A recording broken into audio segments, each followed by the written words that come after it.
میں آپ کو بتا دوں گا 2012 سے نوری محفل سٹارٹ ہوئی ہماری ماشاءاللہ۔ اس کے بعد میں نوری محفل جو تھی لائبریری پہلے سے قائم کی گئی تھی، لیکن ای لائبریری ابھی جیسا آپ کو آج ہمارا انوگریشن ہے، انوگریشن کا دن کے حساب سے ای لائبریری آج ہماری سٹارٹ ہوئی، لیکن لائبریری ہماری پہلے ہی سٹارٹ ہو چکی تھی۔ اس کے اندر میں آپ جیسے بکس وغیرہ دیکھیں گے پیچھے میں فتاوی رضویہ اور بہت ساری ایسی بکس تھے جس کے اندر میں علماء کرام یہاں سے لے کے جاتے تھے اور اس کو پڑھتے تھے، تو یہ بہت اچھی بات تھی۔ یہاں بچے آتے تھے، ایجوکیشن وغیرہ لیتے تھے اور بہت ساری چیزیں ہوتی تھی۔ سب سے مین اگر میں بات بتاؤں تو 3 بر اعظم پہ اگر کسی نے حکومت کی ہے تو وہ انگریزوں نے کی ہے۔ تو انگریز لوگ جب بھی کوئی کنٹری میں جاتے تھے وہ یہ چیز دیکھتے تھے کہ اس دیش کے اندر میں یا اس علاقے کے اندر میں لائبریری کتنی ہے، وہ لائبریری اور ایجوکیشن ادارے دیکھتے تھے، اس سے اس کا لیول پتہ چلتا تھا۔ تو اس لیول کو پتہ چلنے کے بعد میں وہ لوگ اپنا جو مائنڈ جو گیم کھیلتے تھے، جیسا لوگ بتاتے ہیں ڈیوائڈ اینڈ رول، اور بہت سارے ان کے مائنڈ گیم رہتے تھے جس سے وہ لوگ یعنی اس دیش پہ اس کنٹری پہ وہ لوگ راج کرتے تھے۔ تو دیکھا جائے تو اسلامک اگر کنٹریز کی بات کی ہے، بہت دیر بعد یعنی اسلامک کنٹریز پہ وہ لوگوں نے اپنا حکومت قائم کی ہے، لیکن باقی کنٹریز پہ بہت سپیڈ میں ان لوگوں نے حکومت قائم کی ہے۔ تو ایجوکیشن اتنا امپورٹنٹ ہے، جنہوں نے اتنی آدھی سے زیادہ دنیا پہ راج کرے تو ان لوگ یہ چیز لیول پتہ کرتے تھے اس علاقے میں کتنی لائبریریز ہیں۔ تو یہ سب چیزوں کو ہم لوگوں نے اسٹڈی کیے، اور اسٹڈی کرنے کے بعد میں ہمارا جو مین مقصد ہے، ادیش جو ہے ہمارا چینجز، جیسا چینجز کی طرف ساری دنیا جا رہی ہے۔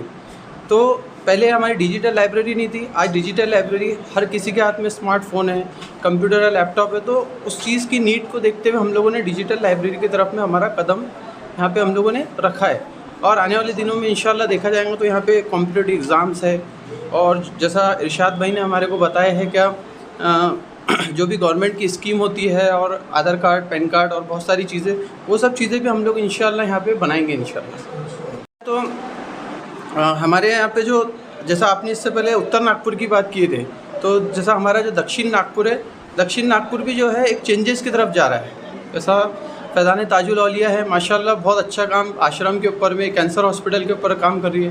صوفہ ملٹی پرپز آرگنائزیشن ہے تاج آباد شریف کے اندر میں، جو ایجوکیشن پہ اچھا کام کر رہی ہے، اور اسرا فاؤنڈیشن ہے، اور بہت ساری ماشاءاللہ تنظیمیں ہیں جو کچھ نہ کچھ ایک چینجز کی طرف میں جا رہی ہے۔ ویسی نوری محفل بھی ہماری ماشاءاللہ 2012 سے مسلسل ایک خطوں میں کام کرتے ہوئے آ رہی ہے، جس میں ہمارا بابا تاج روٹی بینک بھی ہے، اور ایجوکیشن پہ اس سے پہلے ہم لوگوں نے سیمینارز وغیرہ لیے ہیں۔ سیمینار کے اندر میں کئی بچوں کو ماشاءاللہ انجینئرنگ کالج میں فری ایڈمیشنز کروایا ہے۔ تو نوری محفل کا جو مقصد ہے ایجوکیشن بھی ہے، پلس غریبوں کو کھانا کھلانا ہے، جو غوث پاک رضی اللہ تعالیٰ عنہ کی سیرت ہے، پلس کیا بولتے تھے اپنا جو دینی علم ہے اس کے طرف میں فوکس دینا ہے۔ تو ایک چیز ہم لوگ جو ہے اسٹیپ بائی اسٹیپ کر رہے ہیں، اور آنے والے دنوں میں بھی انشاءاللہ ہم لوگ یہ سب چیزیں کرتے رہیں گے انشاءاللہ۔ یہ لائبریری شروع کرنے کا ہمارا یہ آبجیکٹ تھا کہ جو ہماری ابھی ینگ جنریشنس ہے، ٹھیک ہے، ان بچوں کو علم کے لیے ان میں جذبے پیدا کرنا، تاکہ وہ آنے والا کریئر ان کا اچھا ہو سکے۔ پرابلم کیا ہوتی ہے ہمارے یہاں کہ بچہ جب ایجوکیشن کنٹینیو کرتا ہے تو پڑھتا چلے آتا ہے، اس کو گائیڈ لائن کرنے والا کوئی نہیں ہوتا۔ تو یہ ہم نے سب سے بڑی کمی دیکھی۔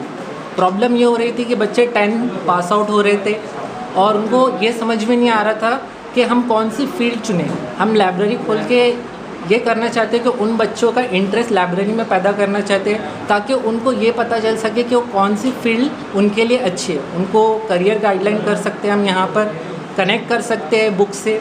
آپ نے دیکھا ہوگا کہ ابھی جو فن لینڈ ہے، فلسطین ہے، ان کا ایجوکیشن سسٹم بہت تگڑا ہے۔ ریزن یہی ہے کہ وہ ابھی ٹاپ پر چل رہے ہیں۔ ہر فیلڈ میں دیکھ لیں آپ، ٹیکنالوجی کی فیلڈ دیکھ لیجیے، ریسرچ کی فیلڈ دیکھ لیجیے، بزنس کی فیلڈ دیکھ لیجیے۔ تو ریزن کیا ہے؟ ان نے اپنی ایجوکیشن سسٹم کو اتنا تگڑا بنایا ہے کہ ان کے بچے کامیابی کو چھو رہے ہیں۔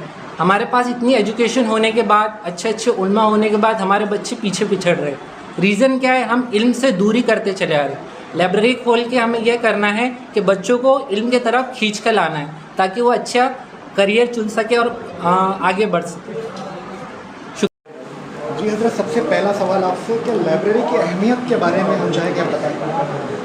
لائبریری کی اہمیت اگر آپ پوچھیں تو ایک چھوٹا سا آپ کو کوئٹ ایک انگلش فلاسفر نے کہا تھا کہ the best donation which you can do in any field is the field of education. سب سے بہترین صدقہ اگر کسی فیلڈ میں کیا جا سکتا ہے تو وہ ایجوکیشن کا فیلڈ ہے۔ ظاہر سی بات ہے کہ اگر ہم دنیا کے کسی ادر فیلڈ میں بھی اگر ہم ڈونیشن کریں یا کسی جگہ میں بھی پیسے لگائیں تو وہ فور دی ٹائم ہوگا. کسی کو ہم کھانا دیں وہ کھائیں گے, وہ ہضم ہو جائے گا, وہ بھی اچھی بات ہے. لیکن اگر ایجوکیشن کی فیلڈ میں ہم اگر اسپینڈ کرتے ہیں تو education is the thing which never ends.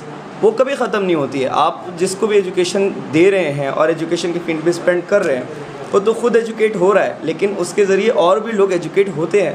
اور ایک طرح سے سمجھ لے کہ یہ بہت دور تک چلتا ہے اور علم جو ہے یہ قیامت تک آگے تک چلتا ہے.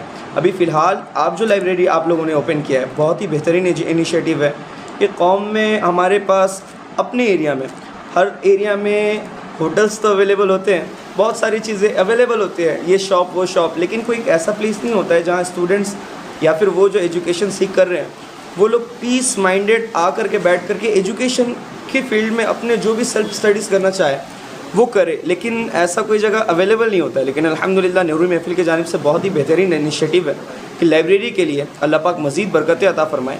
کہ اگر اس کے ایک پلس پوائنٹ یہ بھی مجھے فیل ہوتے ہیں کہ جو اسٹوڈنٹس ایسے ہیں کہ جو ایریا میں ادھر ادھر جن کا ایک گروپنگس کی طرح کہہ لیں آپ, وہ ہوتا ہے کہ شام میں بیٹھے ہیں ادھر ادھر, انشاءاللہ وہ گروپنگس ختم ہوگا اور وہ ایجوکیشن کی طرف آئیں گے. سیلف اسٹڈیز کے لیے وہ آ کر کے لائبریری وغیرہ میں ٹائم اسپینڈ کریں گے. اور اگر وہ ادھر آتے ہیں تو ہمارے لیے بہت ہی بہترین کہ ہمارے جو ایریا میں اور معاشرے میں جو نشے کے ریلیٹڈ ہمیں پرابلم آتے ہیں کہ یہ ہو رہا ہے وہ ہو رہا ہے, نشے بڑھ رہے ہیں, انشاءاللہ وہ ساری چیزیں کم ہو گئی. کیونکہ ظاہر سی بات ہے ایک ایجوکیٹڈ پرسن کبھی بھی ان چیزوں کی طرف نہیں جائے گا کیونکہ وہ ان کو پتہ ہے کہ میرے صحت کے لیے, میرے جسم کے لیے, ساری چیزوں کے لیے تباہی و بربادی ہے.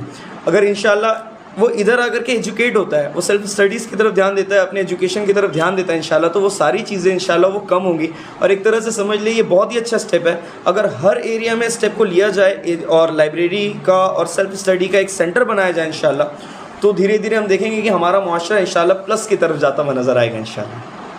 مہاراشٹر کے کچھ ایسے شہر ہیں جہاں پہ مسلم ایریاز میں مسجدوں میں مسجد کے ٹرسٹیوں نے ایک ایسا روم جس کو ہم کرائے پہ دیتے ہیں دکانوں کے لیے اور بھی مختلف قسم کے اس کے استعمالات ہو سکتے ہیں, لیکن ہم نے دیکھا ہے کہ اکولا اور امراوتی یہ دو شہروں میں مسجدوں میں روم کو کرائے پہ دینے کے بجائے وہاں پہ لائبریری قائم کی گئی ہے. تو ایسا ہی اگر ہر مسجد میں ہو جائے کم سے کم ایک روم لائبریری کے لیے دے دیا جائے ماشاءاللہ کتنا بڑا چینجز آ سکتا ہے. یہ بھی بہت ہی بہترین اسٹیپ ہے. آپ ایک طرح سے کہہ لیں کہ ہمارے جو مساجد ہے اور جو بھی جہاں پر ہم ہر ایریا میں جہاں بھی ہماری مسلم سوسائٹی ہیں وہاں پر مساجد تو ہے ہی ہے, لیکن آج ہم دیکھ رہے ہیں کہ اس مساجد سے آج کے یوتھ جو ہے, ینگ جنریشنز, آپ دیکھیں مسجدوں میں زیادہ سے زیادہ جو ہے نا 2-4 چچا یا پھر 2-4 بڑے بزرگ رہتے ہیں, وہی جا کر کے نمازوں میں حاضری دے رہے ہوتے ہیں.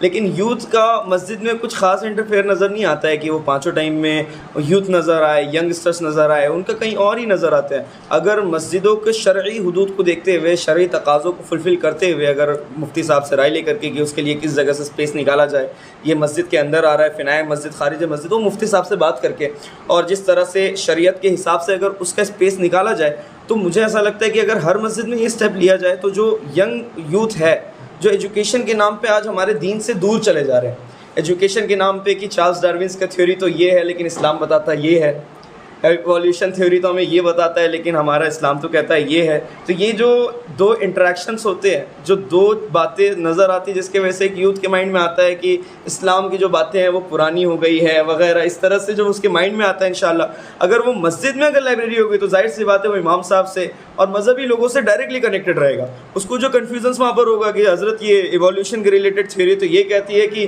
ہیومن بینگ انڈیویژولی کریٹ نہیں ہوئے, ایوالو ہوئے, جبکہ آدم علیہ الصلوۃ والسلام کی تخلیق کے تعلق سے قرآن و مجید میں کلام ہوا ہے. یہ دونوں جو کانٹرڈکشن ہو رہا ہے اس کے ریلیٹڈ آنسر کیا ہے, تو اس جگہ میں اس کو جواب ملے گا انشاءاللہ, تو وہ دین سے کنیکٹڈ رہے گا انشاءاللہ.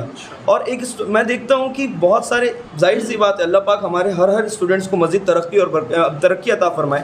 کئی سارے اسٹوڈنٹس جو ہے نا پڑھتے پڑھتے ماشاءاللہ ان کے اچھا اندر ٹیلنٹ اچھا ہوتا ہے, وہ ابراڈ چلے جاتے ہیں, لیکن ابراڈ جانے کے بعد وہ نیو ماحول اور ساری چیزیں دیکھنے کے بعد نا ان کی ایک مینٹالٹی کہہ لیجیے, ان کے بلیوز کہہ لیجیے, اس میں چینجنگ آنے لگتی ہے اور وہ اپنے اسلام کے اوپر ہی وہ کوشچن آؤٹ کرنے لگتا ہے. اگر یہ انیشیٹو لیا جائے اور ان کے بیس میں ہی انشاءاللہ اسلام کے ساتھ ساتھ دین دونوں اس کے آئیں گے انشاءاللہ. اگر مسجد میں رہیں گے تو ظاہر سی بات ہے اور دینی کتابیں بھی وہاں رہیں گے, اسکول کے بھی بکس رہیں گے, سائنس کے بک, میتھمیٹکس کے بک انشاءاللہ. تو اس طرح سے اگر آگے بڑھا جائے نا انشاءاللہ, تو ایک بچہ جو ہے دین کے ساتھ ساتھ دنیاوی ایجوکیشن اور دنیا کے ساتھ ساتھ دین کی ایجوکیشن لے کر کے آگے بڑھنے کی کوشش کرے گا. تو دنیا کے کسی بھی کونے میں چل جائے انشاءاللہ, وہ اپنے اسلام کے جو احکام ہیں اور اسلام کے جو بیسک بلیوز ہیں انشاءاللہ اس سے دور نہیں ہٹے گا انشاءاللہ.